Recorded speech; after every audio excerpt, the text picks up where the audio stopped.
All right, let's work on something from this box of challenge goodies. I was staring at this earlier. This seems to be the most challenging because it's the longest and thinnest. And I've never worked a Keokuk slab. This is a slab. I'm thinking it's heat treated Keokuk. If it's not, we're in for a real treat. Yeah, I'm being sarcastic. Okay. Alrighty. Yeah, it's one of those challenges that I gotta be very, very tiptoe through the tulips with. I've gotta tiptoe with this one. I can't tiptoe with gloves on. Alright, let's see.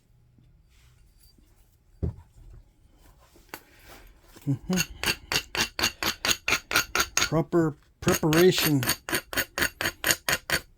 prepares for poor performance. It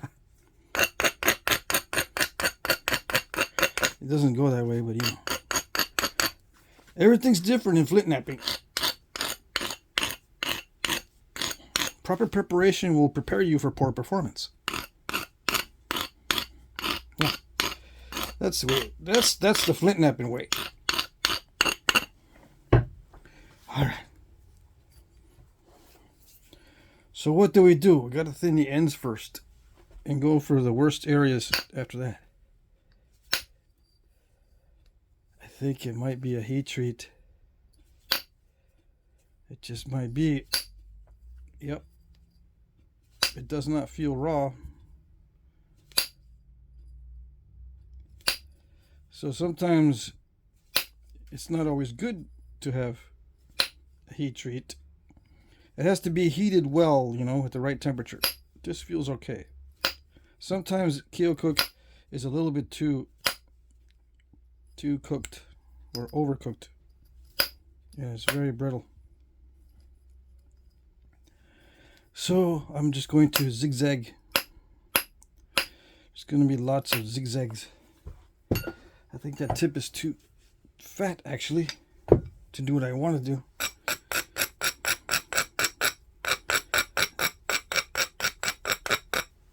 And what's my strategy with slabs? Do I have a strategy? I actually do have somewhat of a strategy with slabs. I don't like to flake across the surface first because it gets too thin. Right? So I zigzag all the edges and get rid of the square edges and give myself opportunities to flake across the surface with a regular looking edge that's all kind of wavy or serpentine. So I get rid of the square edge. That's called a square edge right there, where it's very flat. And the same goes for natural stones. Some natural stones have a square edge. I prefer to get rid of that too. Get rid of irregularities. Yeah, that's okay. As long as it's not square, it's okay. For now. For now, just the preliminary elimination of the square edge. Now you might say, well, isn't that going to prevent you from running nice flakes? Because a lot of people can run nice flakes off of that square. Yeah. Yeah, I know. But like I said, it gets it too thin. I don't like it when it's too thin because it breaks too easy. Especially with the kind of percussion that I do. I do indirect percussion on the whole thing. Well, it's bad for direct percussion too. Any kind of percussion on a thin, long piece is going to cause problems. Yeah. Those Flintknapping issues, they're called problems. P-R-O-L-M-E-S. P-R-O-L-E-M-S. I get that confused even while speaking. I'll type it in wrong too, just like that. I'll switch a couple letters.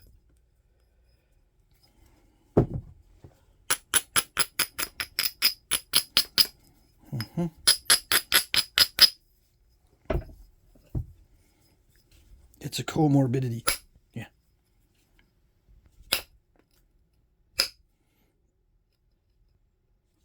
It's a comorbidity of a brain that doesn't work properly.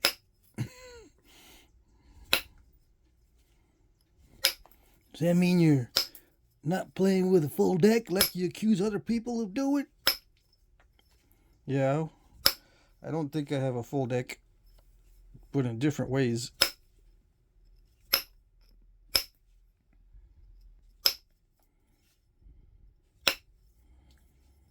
Yeah, I'm at a disadvantage. Seems like I don't have no aces in my deck.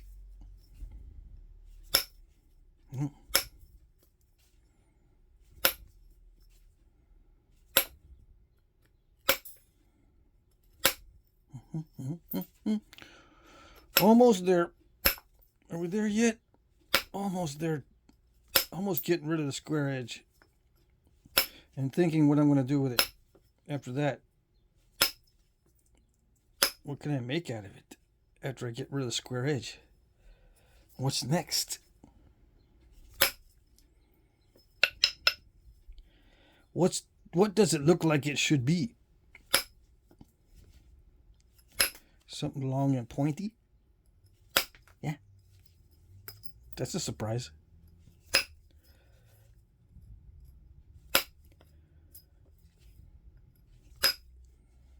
Yep.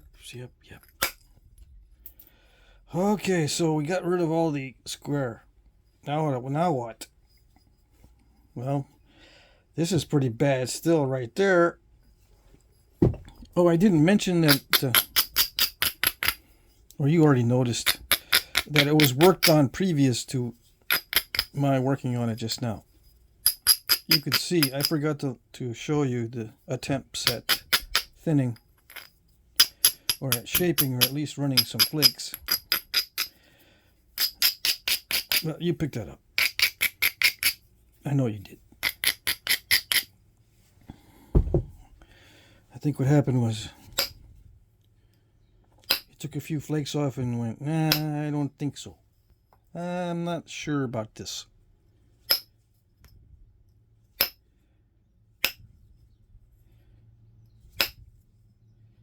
Let's make it a challenge. Yeah. I'm not going to try it. You try it. I'm not going to try it. You try it. Hey, let's get Mikey.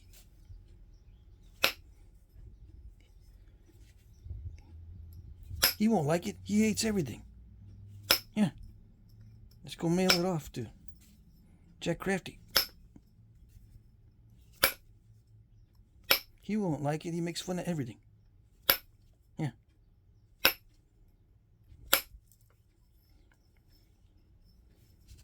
And I get it and make something out of it, and they go, hey, Crafty, he likes it. Remember that Life cereal commercial? Yeah.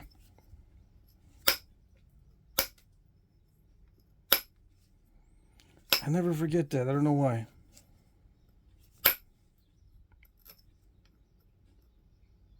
Mainly because it doesn't make any sense to get the little kid that hates everything to try something. Let's get him to try it. He hates everything.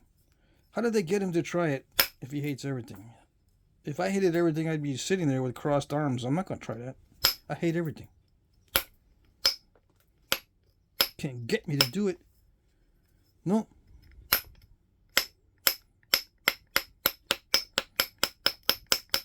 And obviously, he didn't hate everything. They just said that so that they'd sell more cereal. Yeah.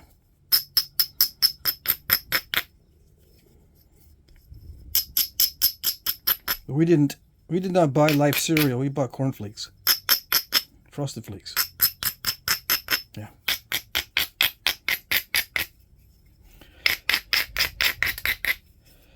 I remember.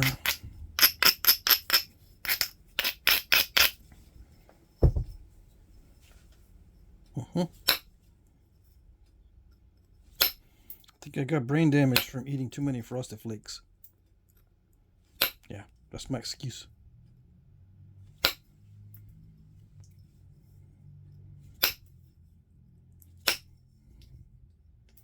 There was a time there we were eating super sugar crisp. Yeah. Until we can feel our teeth rotting in our skulls, and then we said, nah, that's okay. Switch to oatmeal. So we switched to oatmeal. We had almost every morning oatmeal and raisins with some, sprinkle of sugar on top, of course. And once in a while, when no one's looking, I'd sneak some butter. Put some butter in my oatmeal. I don't know why.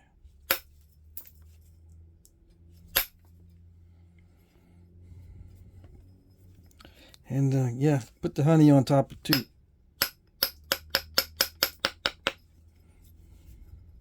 It's amazing all kinds of things you can do with oatmeal. But yeah, I think I got brain damage from that too. Oh yes.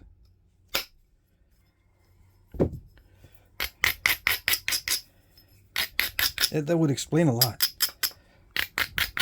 Yeah.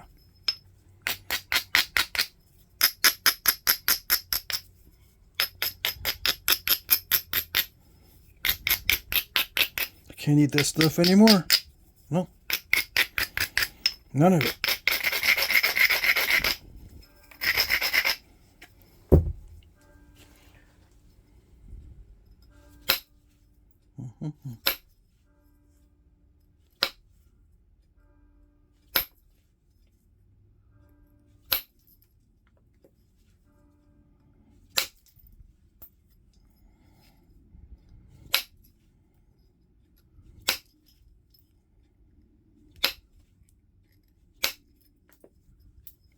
Are you watching what I'm doing?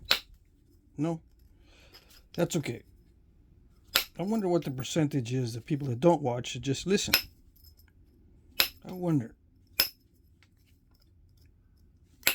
Okay, I'm done wondering. I don't care. But it is an interesting phenomenon. I never would have guessed it. When YouTube first started to become popular, I didn't realize how many people were watching videos just because they can't sleep. Yeah.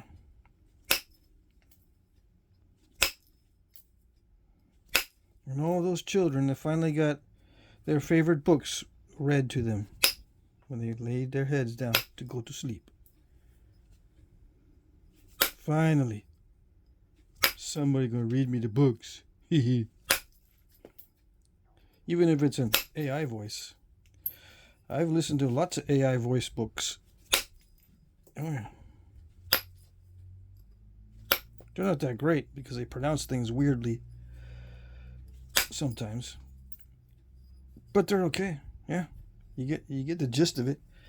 Now, when I did text to speech on some of the archaeology papers and articles,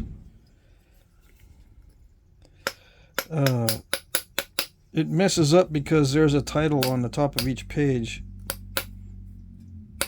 If there's a title on the top of each page, the text-to-speech thing will read that title on top of the page, and it'll say the title of the study over and over and over again at the beginning of each page. So yeah, and next time I do that, I'm gonna have to edit, copy and paste the text into something else and edit out all the stuff that's not supposed to be read out, like the numbers on the bottom of the page, the title at the top of the page, the acknowledgments and the copyright information in the beginning. All that stuff. Yeah, because I listen to them over and over again, especially if they're short works. I got it on loop. Yeah. Anyway.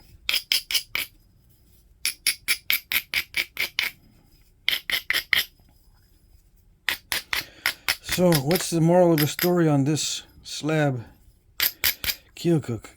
I'm just going to continue to pick at it with a small tip pressure small tip percussion flaker in areas where I think I can get a flake. Yeah. And eventually I'll cover the whole surface with flakes. And yeah, I'll look for specific areas that still contain the original machined surface and target those areas. Yeah.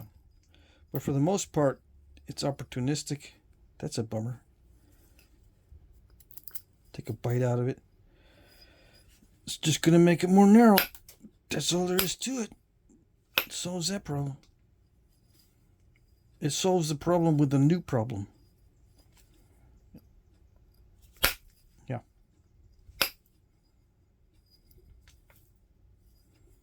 There's still a little bit of original machine surface right in there. I'm not too worried.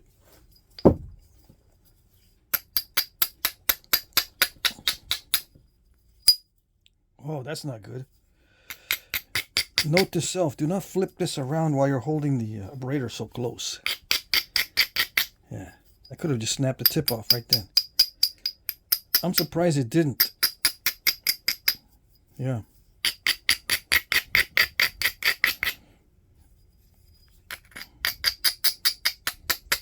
I had a fight or flight response when I heard that tink. Yep. Gotta get me that brown paper bag and start breathing into it when stuff like that happens. Yeah. Okay, I feel better now. Yeah, but you didn't do it. I wanted to see that. That's just a random voice. Don't pay attention to the voice behind the curtain, okay? It's not for you to pay attention to. There we go. That's the last of it. That's the last of it.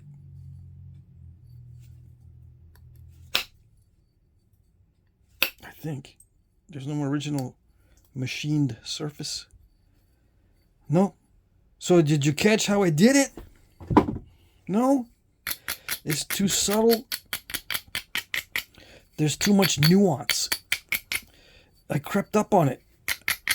Not only did I sneak up on the rock, I snuck up on you, the viewer. Yeah. Now what do I do?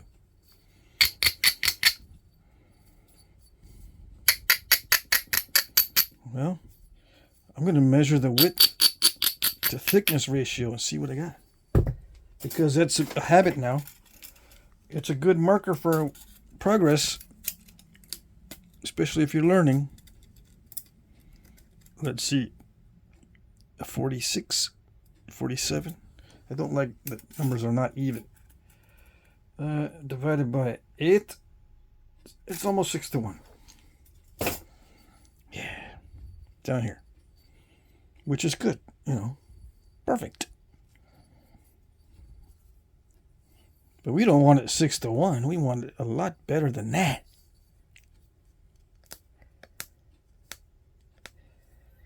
Every point has to be better than 1% of the 1%. Yeah.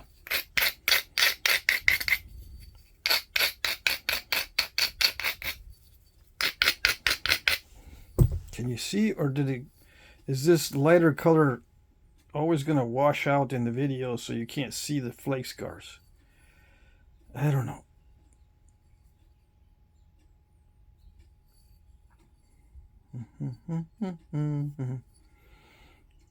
Yeah, I'm going to go thinner, and I'm going to take some flakes off of this because it's too crunchy and too flakery on this side. So I just look for opportunities. I got to thin down this end is thin enough. I just got to thin down this end before I start hitting the middle again. Yeah. Okay.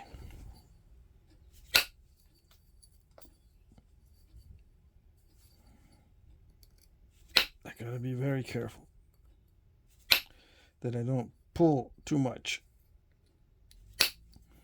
One good thing about the small point tool is it doesn't pull very much.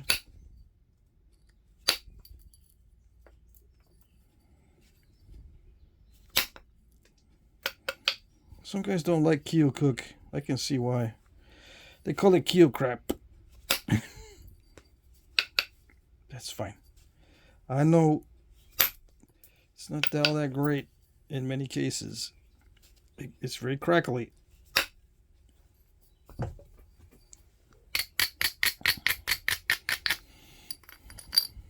It's one of those materials that get recommended to beginners very often. Do I recommend it to beginners? No. I do not. But I don't anymore.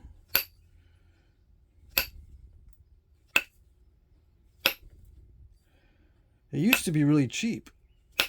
So you really couldn't go wrong with it because you break a lot of it, but it was so cheap that it's okay.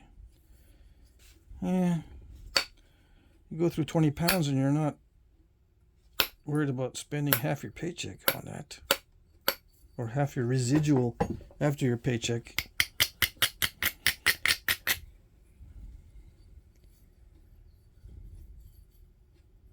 Let's see, do I buy the birthday present or do I buy some rocks?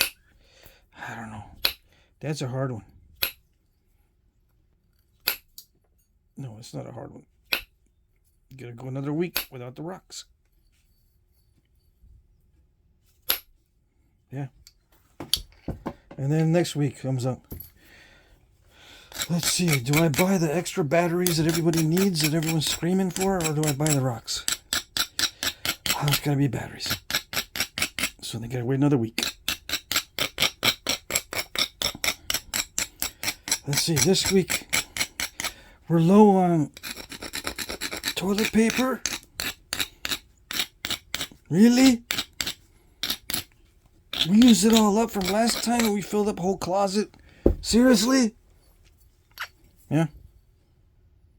All right. I gotta wait one more week for the rocks.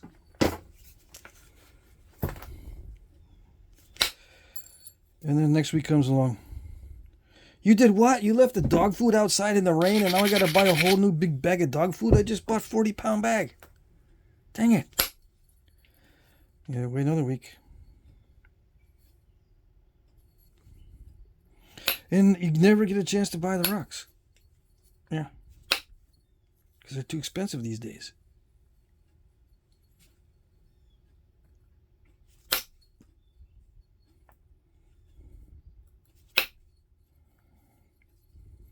Even the Keokuk. It used to be really cheap.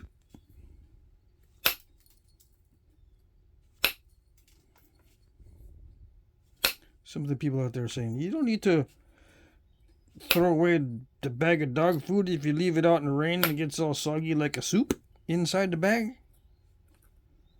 No, you just dump it all out, dry it out. Yeah, they obviously don't have birds, I guess, in their neck of the woods. If I leave dog food out, no matter if it's dry or wet, I get like 100 pigeons and doves and grackles stealing everything.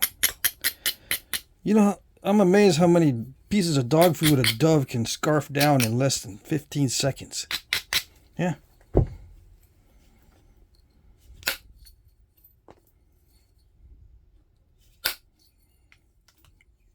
They practice for it like it's some kind of Olympic contest. It probably is for them because they're competing with the other birds that are trying to do the same thing. Trying to slam it down their gullet as fast as they can go. One dog food piece at a time.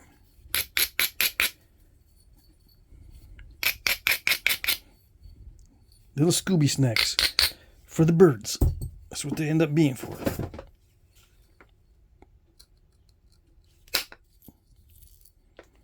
Yeah, when I had dog food, when I put dog food out, you gotta watch it.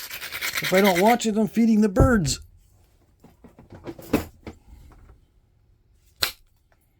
And the dogs sometimes I guess they get tired of chasing the birds away. They used to do it in the beginning when they were little pups, but then they get used to the birds, and then I tell them, hey, those birds aren't supposed to be your buddies. Those are not bird buddies. Those are moochers. Yeah, they're not your buddies. Gotta chase them away. No. They became buddies. So they are. There they go. The bird buddies. We're in the yard every day. Fat. Doves can get fat. I didn't know. Mm-hmm.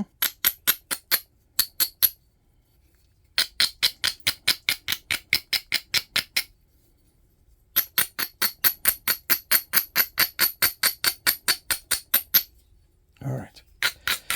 I gotta watch that I don't take bites out of the sides. That was a bummer. See, I don't know what to do with this. I'm thinking about refining the edge a little bit better so that I can run some flakes with better edge, but I don't know. I don't know if it'll help. It's very crunchy. In case you didn't know. Yeah, I'm having a little bit of a difficulty with the crunchiness of it. Let's see. Let me see if I can improve the edge with some pressure. Usually I can deal with a wonky edge, but for some reason either I'm not in the mood, or the Abrader is not really doing its job very well, or it's just doing it too well. Somehow I'm not getting a good purchase on the edge unless I'm really high up on the edge, and then I end up taking a bite out of it.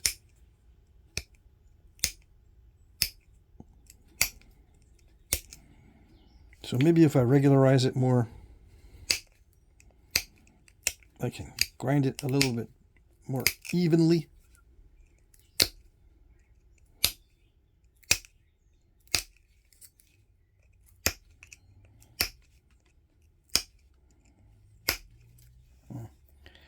Yeah, I suppose we'll keep going with that idea.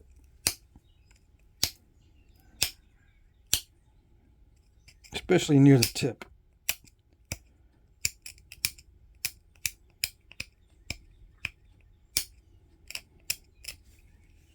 It's very soft. Yes, it's very soft, and it's very crumbly. I guess I could call it crumbly.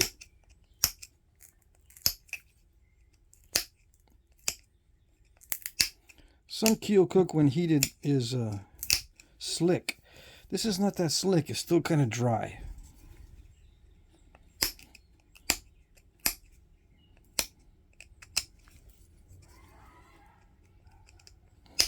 This does have inconsistencies also.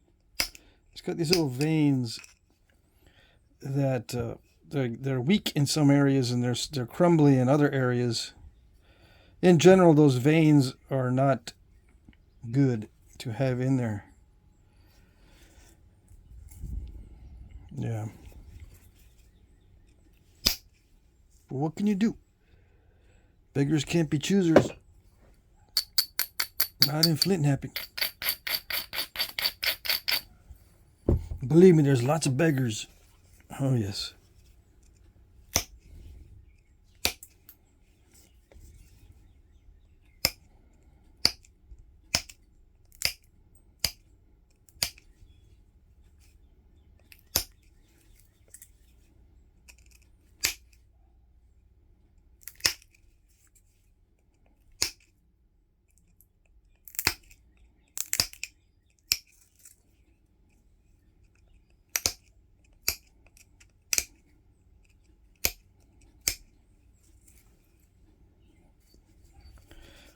I'm going to hit that edge with a percussion strike, because it's too fat for pressure right there.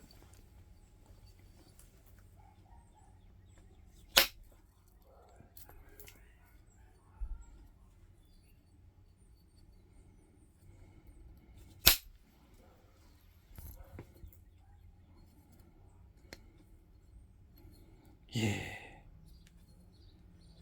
Sweet.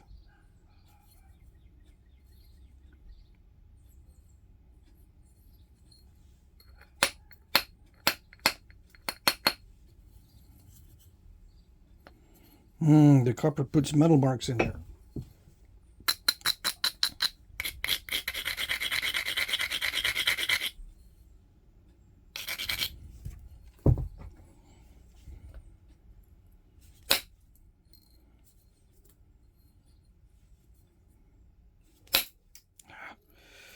Too many bites taken out. It's not good.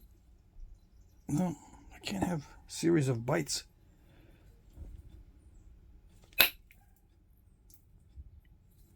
It looks weird.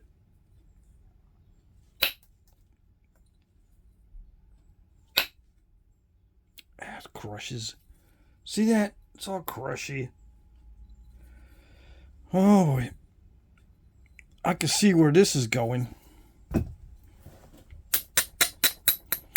I have to take back that whole edge. And when it's this narrow, I might as well have had a slab like this and just flake across the face with a slab this narrow and then do the edges. Yeah, but with a wide slab, I like to do the edges first. But what I could have done is just make it really narrow from the beginning and then flake over the top. Now, I still like to do it this way because I can show the big flakes later on.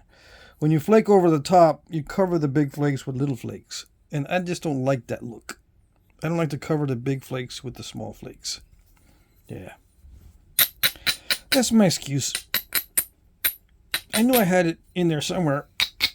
I knew I had an excuse in there somewhere. Yeah. Oh, man. It's not cutting me any slack at all. I gotta hit it like I want to break it. Like I want to put a bite in the side. It's not cutting me any slack at all.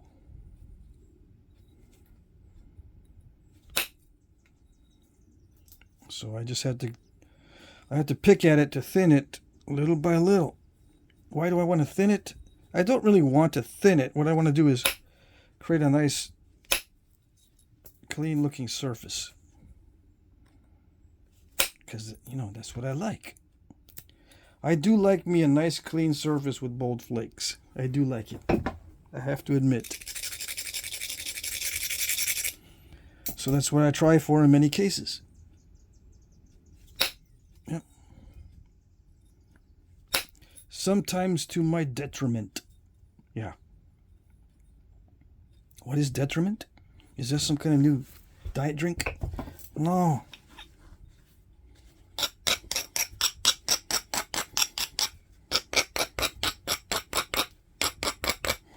Well, that's what they should call it. Yeah. Welcome to the new diet drink. It's called Detriment.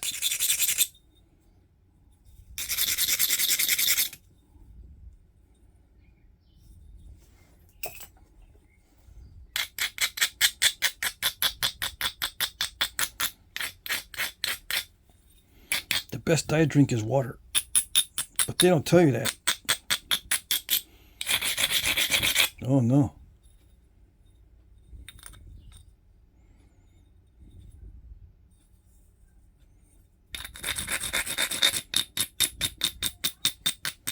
Because there are too many people that that hurl at the sight of water. Yeah.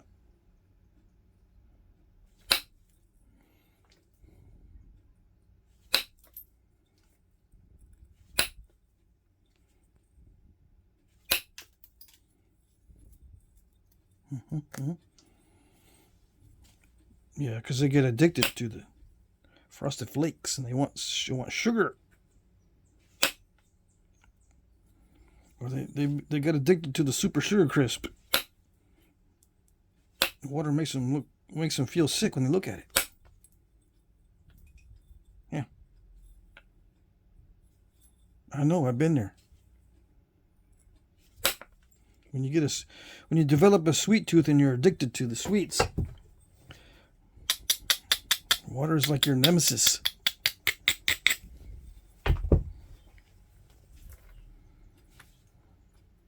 You're gonna die like Wicked Witch of the West if you drink some of that. You're gonna shrivel. to a little pile of mist. Yeah. You didn't know? Yeah. That's what happens.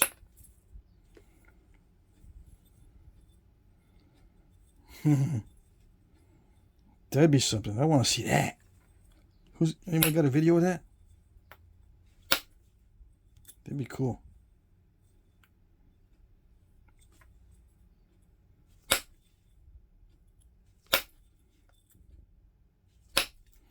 You say, oh my goodness, the Wicked Witch of the West is not the only one that shrivels with water. It is poisonous after all.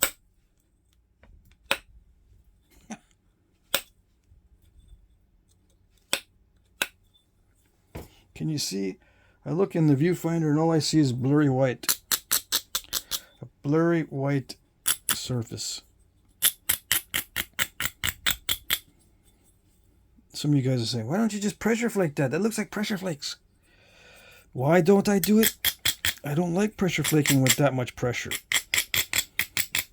I've said it 100 times on this channel. I've broken more points with heavy pressure than anything else. And I stopped doing heavy pressure a long time ago. So that means I broke a ton. Because I break them with percussion too. I might exaggerate, yes.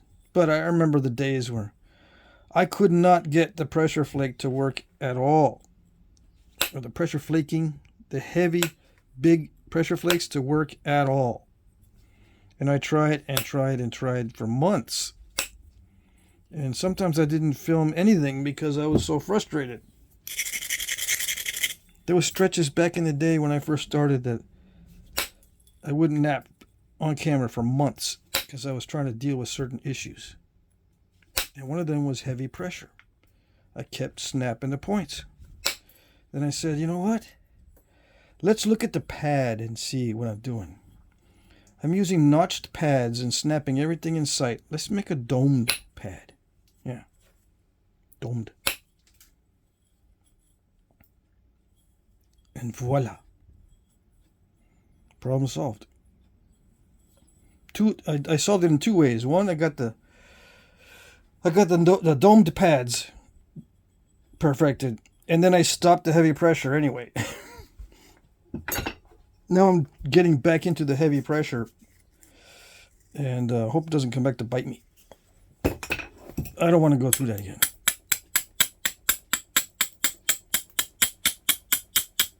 But I'm seeing the advantages of heavy pressure. Yeah.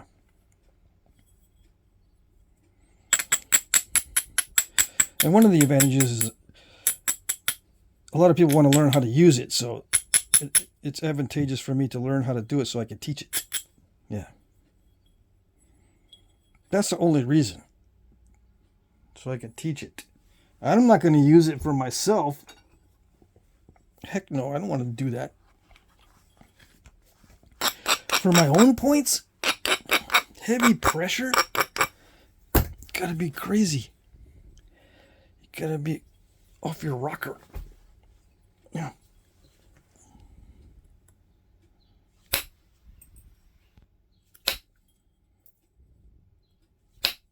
I'm gonna get a rocker soon.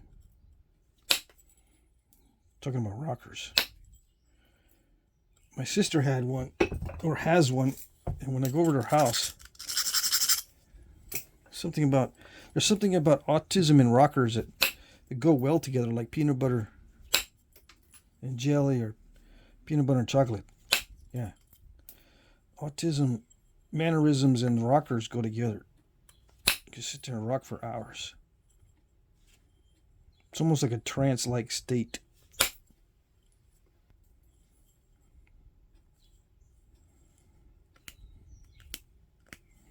Or maybe it is. Maybe it is a trance-like state. Yeah.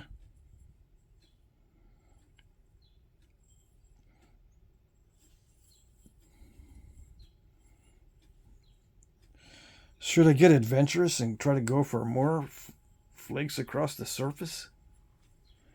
No, I am not going to get more adventurous.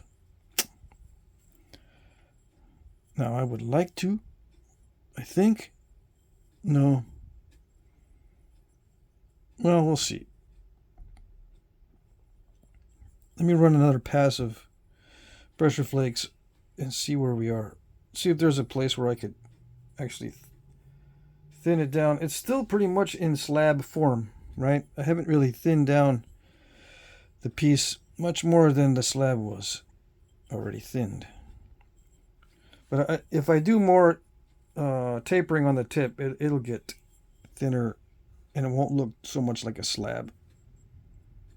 Yeah. It won't look so much like I used a slab preform. But there you go. Let's see. I should have taken the measurements, right?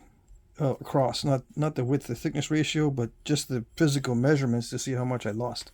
But there. See, you can calculate it from the chips, right? Because the archaeologists do that. See, look at the chips and figure out how many points were made from that. Yeah, they know how to do that. Yeah, they look at a pile of chips like that and they go, that is worth 2.3 projectile points worth of flakes.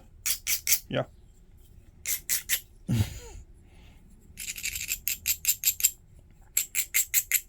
I exaggerate, yes, I know. But sometimes I see studies where they're studying the flakes and the debitage and they're thinking, oh, we know how they made them by the debitage. We don't know if they carried in the preforms from outside the area. We don't know if they were partially working on the points and then finishing them out in the camp, like the hunting camp. We don't really know the circumstances, but we can calculate how many points they made. Yeah. Yeah, you wish. They wish a lot. They wish they knew.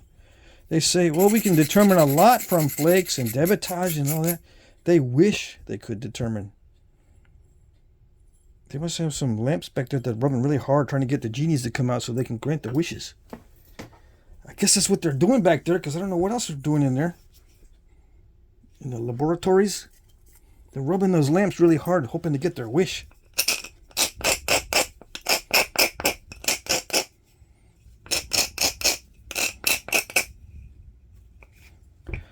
Yeah, just focus on the data. Just tell us what's there instead of putting the data behind a paywall so we have to pay for the data. And then it's not that good in many cases. Like you guys messed up the data.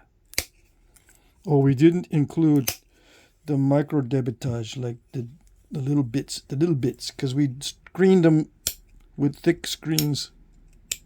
Or with screens with big holes, you know. We didn't have time to screen them with the little screens, so we didn't catch a lot of the micro debitage. So we can't tell if they were abrading a lot or not. Because abrading a lot is a sign of advanced, final finishing type of work. But no, they don't strain for the micro debitage that the Abrader does. That the Abrader is producing. It goes right through the screens.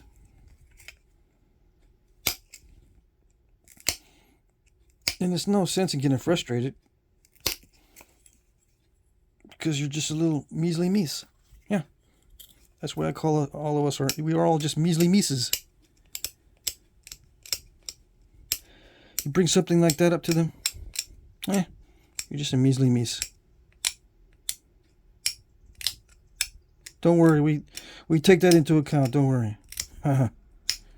Yeah. Sounds like an FBI briefing.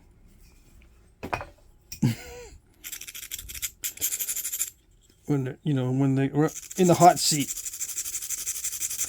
Did any of, we know that you were doing blah, blah, blah. Well, yeah. Can't talk about it. No.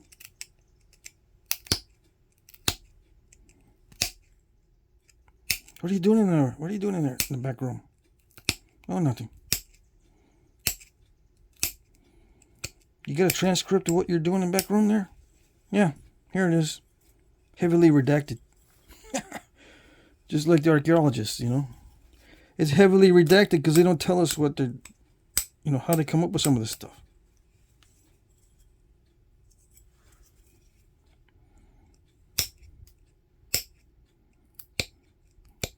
Ancient Chinese secret methods. Figuring out how many points were made and what type at the site. Yeah. Ancient Chinese secret.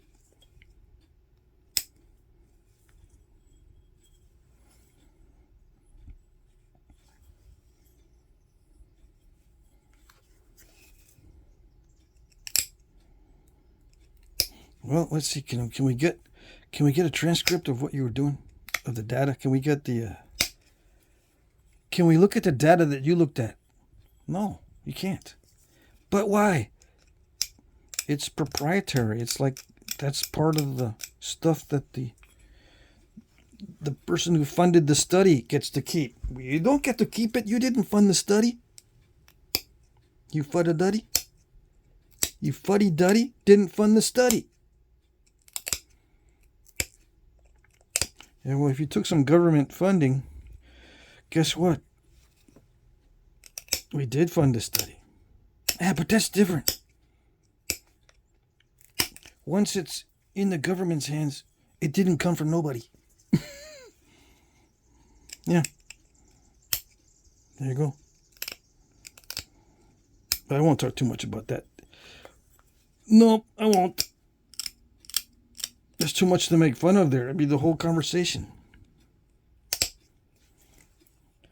I'm trying to work with this Keokuk that has these little veins in it that have pockets of loose material, I think.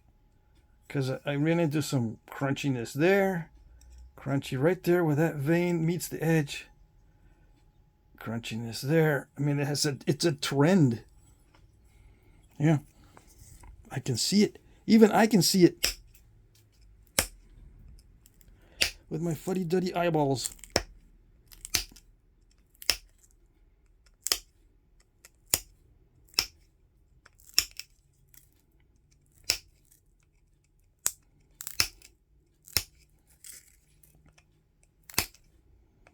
You know, yeah, they claim they can determine a lot from a site.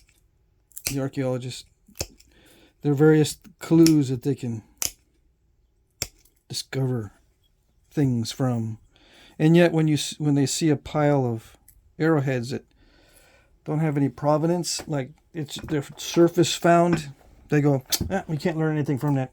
No. Well, I thought you said you could learn a lot from the site just by looking at the debitage and all this other stuff. That's different. I see. I see. Okay. I believe you now. I'm looking straight at a big pile of surface finds that you considered garbage. Can't tell nothing by those without provenance. And yet we can figure out stuff just from the flakes. Yeah. All right, dude.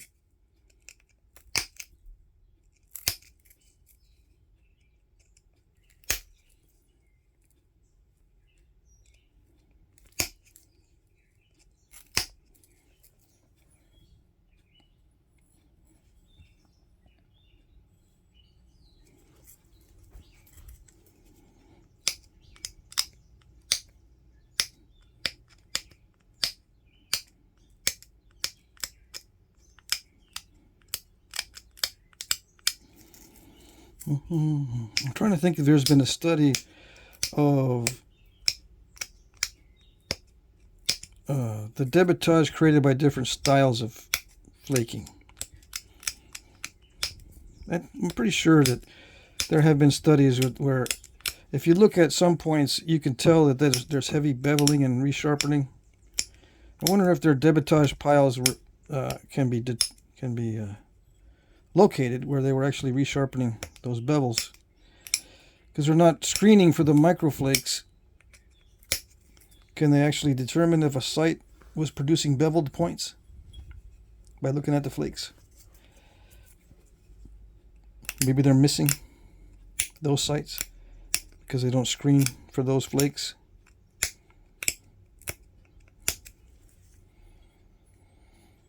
Who knows?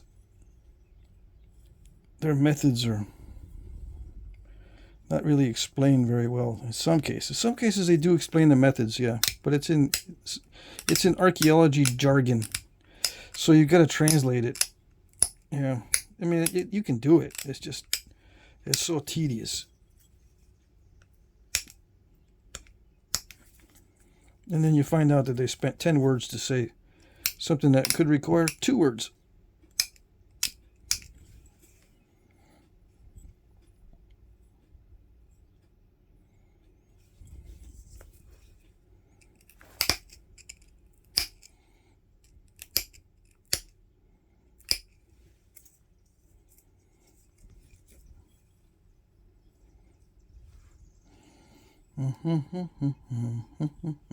So now I'm just picking at the edge, trying to figure out if this is going to be it. Are we there yet? It's probably easier to bevel sharpen this stuff than it is to bifacially sharpen it. It's been a while since I worked on a blade this long of this stuff. Yeah, it's just sawtooth right now. I'm not... If I try to thin it down a lot, I'm going to get several bites. I can already tell. It'll take bites out of the edge. So I just pick at it and it, develop a sawtooth effect, and I call it good.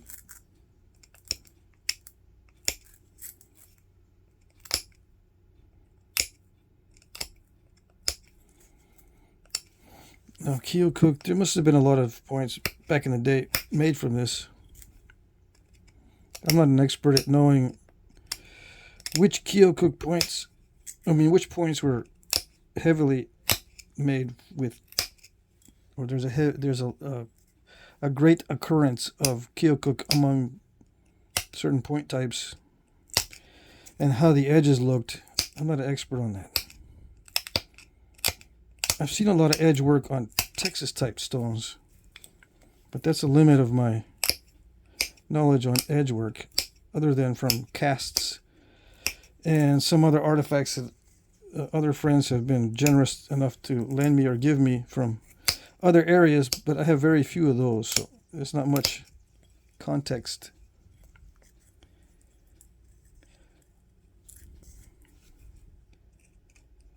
I've received some arrowheads from like Missouri and stuff, real ones, and it's a mixed bag. Some of them are really sharp and some of them are really dull.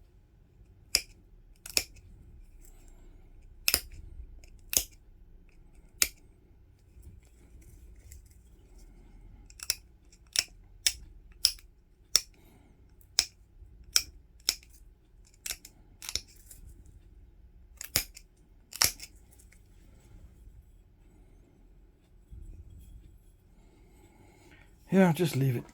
I would just leave it. Yeah, no bevel, no nothing. Just leave it like that, and try to figure out what I'm going to do for notchings. Yes, or just leave it that way someone can use it as a blade. I don't know.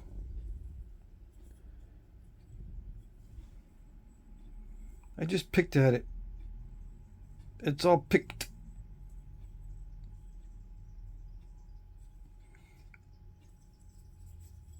Nice and even, although it is tapered at the tip a little bit. It's still nice and even, like it started as a slab. Yeah, I could knock a few big old flakes off and make it kind of wonky so it doesn't look like a slab, but that'd be cheating. Yeah, it makes it look real. Where does this come from exactly? I don't know if it comes from Arkansas or Missouri or Iowa. Where does this stuff come from? Maybe even Oklahoma. I don't remember. All I know is it takes a little bit of time and patience to get a nice clean surface. That's all I know.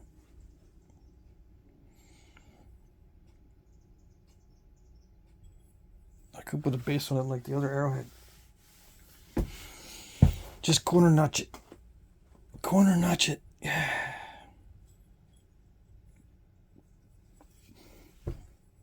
It's my favorite notching.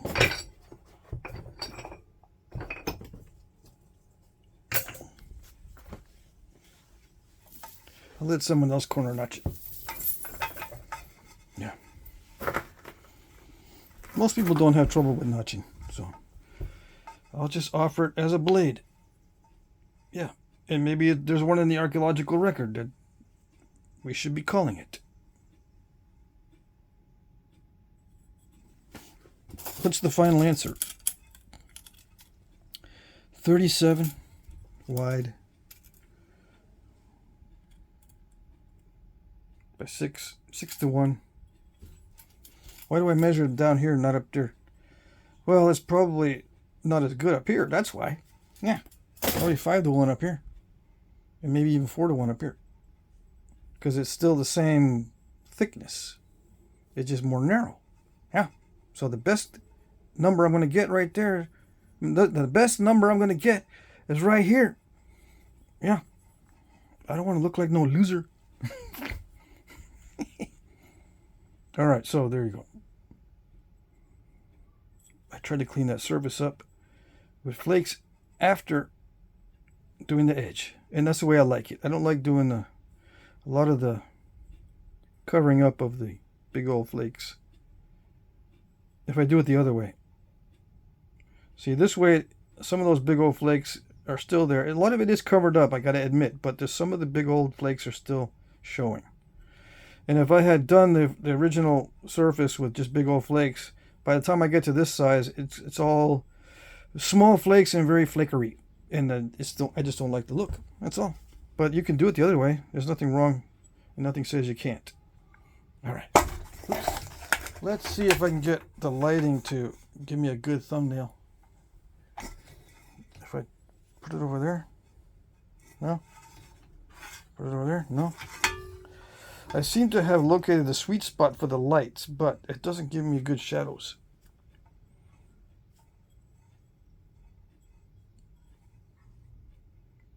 Yeah. Well, that was not too bad. Yeah, that'll give me good shadows right there. But it conceals the length of it. But anyway, there you go. That's it. I'm not going to do notching. No notching. Alrighty, that's it.